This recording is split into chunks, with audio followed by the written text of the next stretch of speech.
Good day, everyone out there in the Ethernet world. Scooter coming to you live from the Granville Guitars World Headquarters here in lovely St. Petersburg, Florida. It's a rainy Thursday, July the 25th, 2019. And what we have on the bench today is a little project I've been working on here recently. You may say to yourself, Scooter, what's wrong here? It doesn't look right. Well, you're right. It kind of doesn't look right. But you know what? It does look wrong in all the right ways. This is an amplifier that came to me from a customer who found it in a barn somewhere. And the original cab had just not borne the elements well. It was all rotted and nasty and had to be thrown away. So he had this cabinet built, covered it himself in the chocolate Tolex of the early 60s in that style. Gave it the oxblood grill cloth and that nice flat Fender logo. And then he threw a black faceplate on it. This was a silver face amp. It's mid-70s. And he decided to make it into something else entirely cosmetically. And I think it's quite successful, frankly. I think it works. It's a nice, unique alternative to other looks that are out there.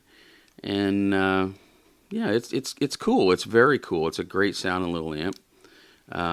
Let's have a look at the back before I pull this thing open and show you what was done inside. All right, we can see around back here that he has installed a very nice Celestion G10 Alnico gold speaker in the back there. Very nice speaker, very appropriate for this amplifier. It'll give it some toughness. Really cool speaker. Over here, we see the JJ 5U4 rectifier that you would find in a silver face of this era. Now, it came in with an incorrect rectifier. It came in with a 5AR4, which definitely would run this amp too hard and too hot, particularly with no standby switch on it. So we went back to the correct 5U4. He has some Canadian-made large Coke bottle 6V6s. Very nice tubes. They're Jan 6V6s, which stands for Joint Army Navy. Great sounding tubes. Really, really nice 6V6. Quite expensive when you can find them, particularly in this condition. They're in excellent shape, and they sound terrific. The other tubes in the amp, I believe there's a new old stock Sylvania in V1, and the rest are modern productions of various brands. If you'll notice, tucked in back there behind the rectifier tube, we actually had to replace the power transformer, so it has a brand new power transformer. It's my assumption that the years spent in storage were just too hard on this this tiny little power transformer that it had, which is incidentally the same one that goes in the Champ. It's quite tiny, and you can see there underneath the end bell, it was starting to ooze. Quite a lot, as a matter of fact. I've removed a bunch of that ooze. It was oozing halfway down the side of that thing, and the other side was just as bad. It was drawing a lot of extra current, and it was very unstable, and it was on the verge of complete failure, which would have been very costly. So that was replaced with a brand new Mojo power transformer of the correct size. And yeah, let's take a peek inside this bad boy, shall we? All right, here we are on the underside of the chassis, and of course you can see right over here that we have the brand new power transformer with no codes on it, as you would expect. There's the original Mallory capacitor in place, and I left it in place for the look, but we have done a cap job on this amplifier, as you'll see on the inside here in just a minute.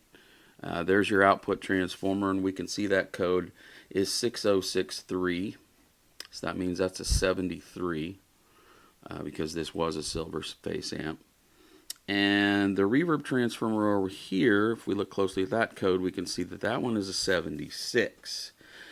So, as near as we can tell, that combined with a few of the potentiometer codes, which were original, we're calling the amp a 76. So, yeah, it's kind of a mutant, but it's got it where it counts. It sounds really good. It's a lot of fun to play, as you'll hear here in just a few minutes. Let's have a peek at the inside, and I'll walk you through what I did here. Okay, as we're looking at it here, starting over on the power supply side, you can immediately see the things that I've done to the filter caps here. I added with tag strips the 4 caps that I needed to redo the power supply. There's a couple of advantages here. First of all, primarily we retain the look, the original look of that can cap. We don't have to replace that.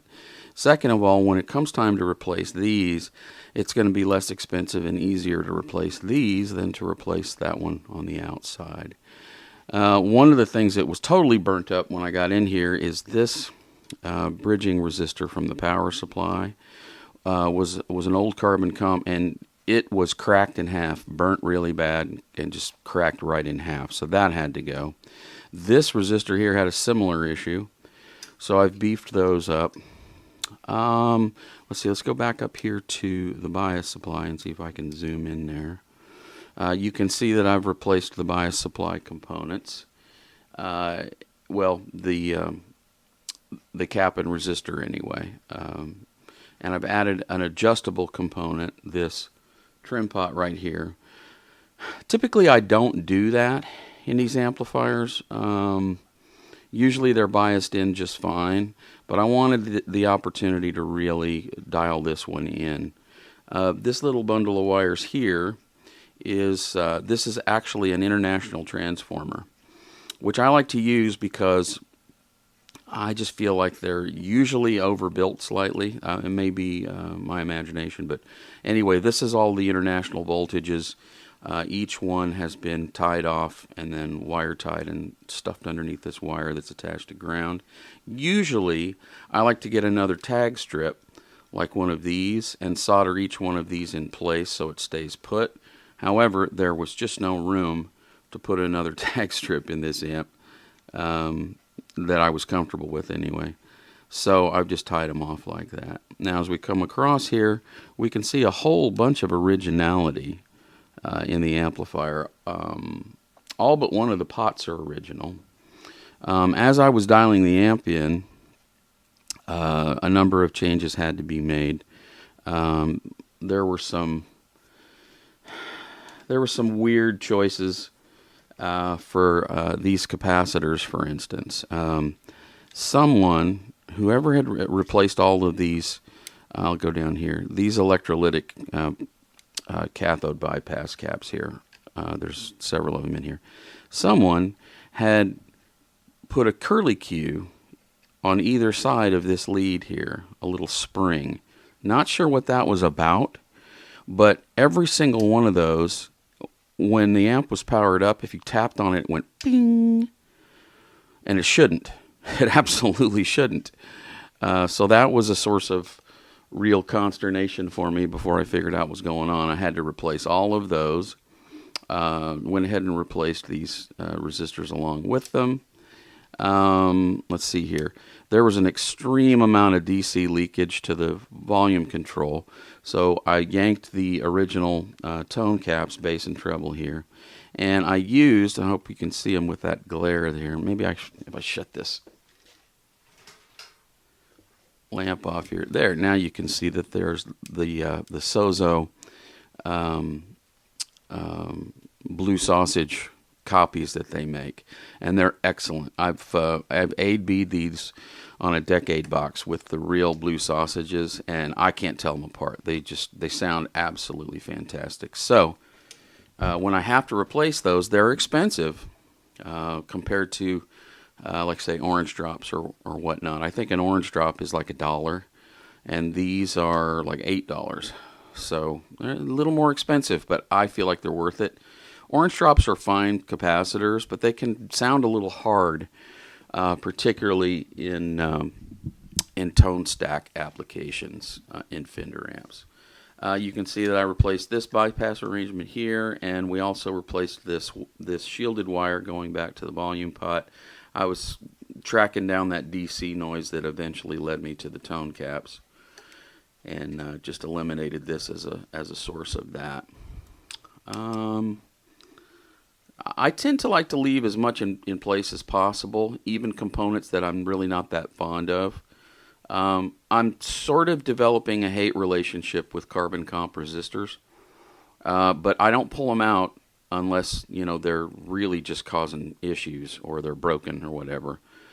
Carbon comps certainly have their place, and they were widely used mainly because that was what was available. I think back in the 50s, to be honest with you, if Leo Fender had had access to carbon film resistors, he probably would have been using those. But who knows for sure? We go with what we've got. Now, it's got a few of the cat turds in it, like this one right here. These are my least favorite capacitors of all vintage Fender amps. But like I said before, if they're not bad, if they're not, if the amp sounds good, I leave them alone. That's it. I'm usually, when I replace components in an amp of this age, it's usually with the mind of making it either quieter or more toneful. But if a component is, maybe a little bit off, but the amp still sounds good, I'm going to leave it alone. Why would you yank that out just to satisfy your ego? I don't get that part of that. But so you do what's necessary. The amp definitely needed filter caps. It definitely needed a power transformer. Other than that, we did some rewiring to, you can't see it here, but I did some rewiring to the AC cable. It was wired through the courtesy outlet and the ground switch, which is not necessary with modern wiring. So I've bypassed all of that, as I like to do. Black wire goes straight to the fuse holder. The reason for this is very simple. If anything, anywhere in the amp goes haywire, the fuse will blow. So it protects the amplifier. It's just a better idea. Not sure why they would, why Fender, and particularly Marshall too. Marshall does a similar thing. To me, it makes more sense for the black wire, the death wire, the really hot wire coming out of the AC outlet in your wall. That should immediately go to the fuse. No stopping. Do not stop. Do not collect $200. That kind of thing. So anyway, I performed that little service. The rest of it was pretty good. Surprisingly, other than that, there was, given what this amp had clearly been through, there was surprisingly little that needed to happen to it, which is good because, like I said earlier, at the risk of repeating myself, my first instinct is to leave things in place unless they're just causing problems sonically.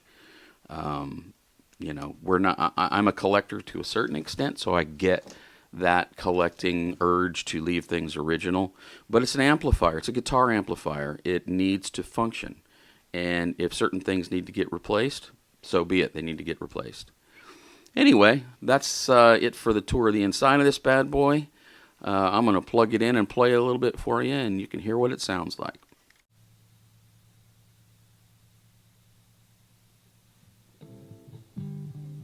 All right, here we are with our good friend, the 1976 Fender Princeton Reverb amp, sort of disguised as it is. And, man, it sounds really, really good. I've got my 82 Schecter Strat, which I use all the time.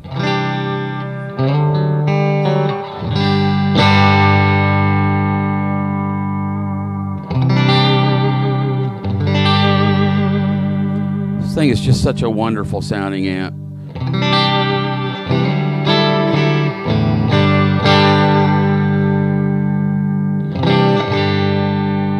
Right now I got the volume set on about 5.5, treble is at 3, bass is at 2, reverb is at 4, speed and intensity are off.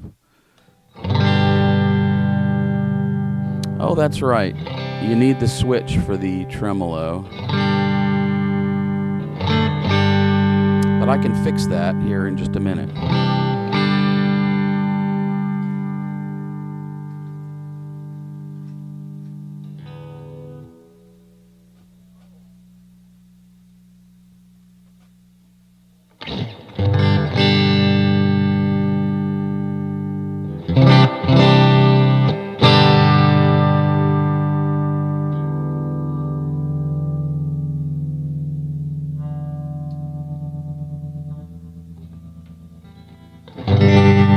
it goes.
Let's goose the volume a little here.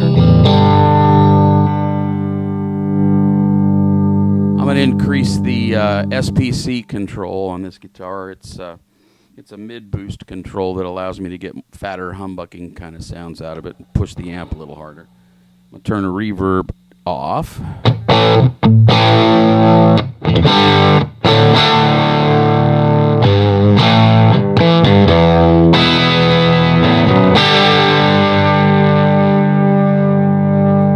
That's the volume at about 8.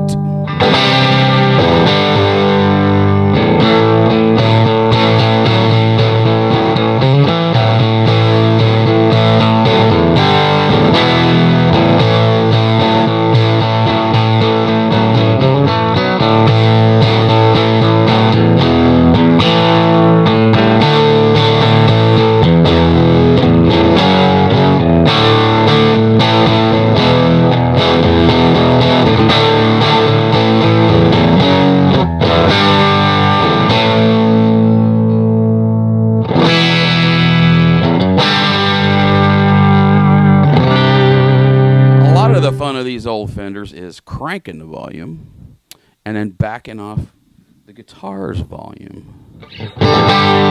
Now that's the volume on 10 and the guitar volume on about 8.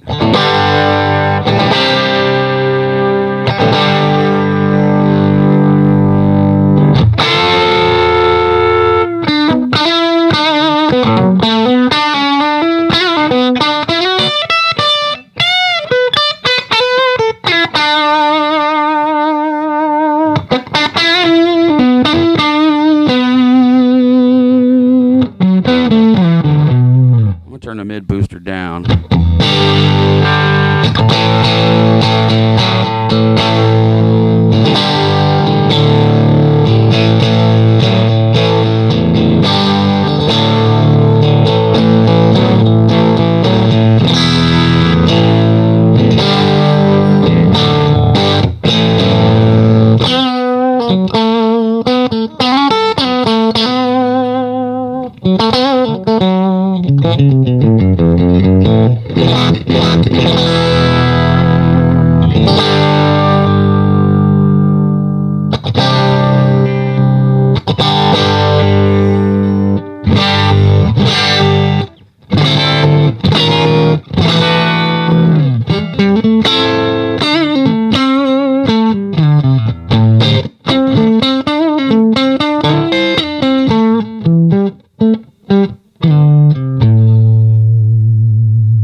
it'll do almost tweedish kind of things when you've got it, cranking like that.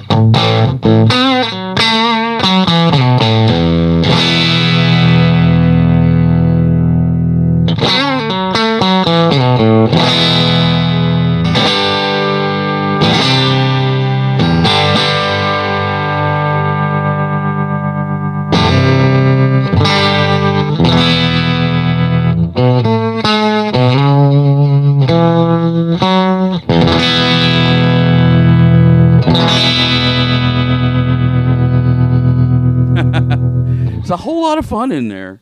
Now it's quiet. All the tone controls work properly.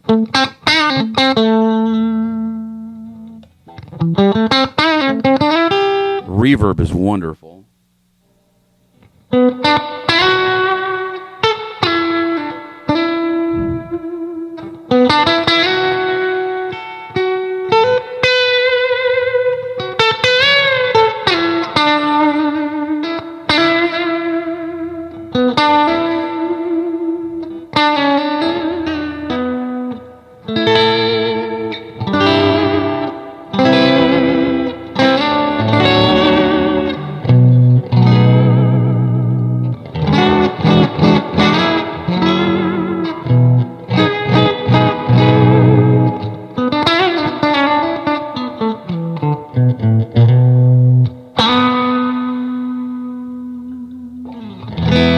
I think you could probably tell I'm having fun with it. Anyway, that's our good friend, the Princeton Reverb amp. Yeah, mid-70s. I'm digging on it. May have to pick one up sometime. I like it. Well, that's all I got time for today. If you have any questions about anything we do here at Granville Guitars, seek us out on the web, www.granvilleguitars.com. You can also find us on Instagram and Facebook.